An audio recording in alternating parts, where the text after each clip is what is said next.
এবার বনভোজনেও রাজনীতির কচকচানি পিছু ছাড়ল না। আরজিকর থেকে পুলিশের এনকাউন্টার, এই ইস্যুতে যখন সরগরম রাজ্য রাজনীতি, তখন নিছক বনভোজনকে ঘিরেও রাজনীতির চোরাগলিতে কটাক্ষের আনাগোনা।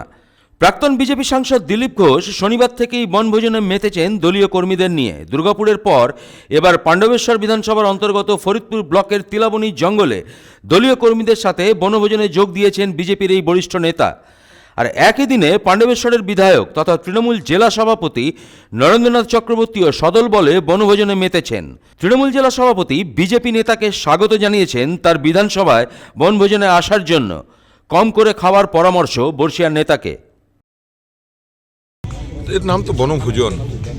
আমরা সবাই পৌশালি বলি, ফিস্টি বলি, পিকনিক বলি।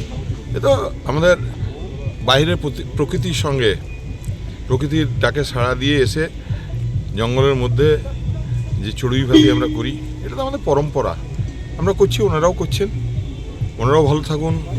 আমি শুধু দিলীপদাকে বার্তা দেবো যে বেশি খেয়ে শরীর খারাপ করবেন না, ভালো থাকুন। আর আমাদের এলাকায় এসছেন, আপনাকে অনেক ধন্যবাদ। অন্যদিকে দিলীপ ঘোষ কিন্তু বেশ কটাক্ষের সুরেই আক্রমণ শানালেন তৃণমূল জেলা সভাপতির উদ্দেশ্যে। আমরা হারামের মাল খাই না, শাকাহারি লোক খাই। আমি বলে ওনারাও ভালো থাকুন, সবাইকে নিয়ে থাকুন, আমরাও ভালো থাকি। আমরা নিজে চাঁদা দিয়ে খাই, অন্যের চাঁদা তুলে খাই না।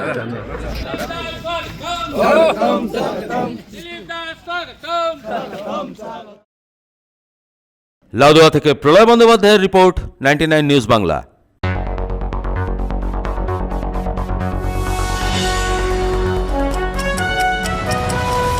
আপনারা দেখছেন 99 নিউজ বাংলা। বদলাবো আমরা।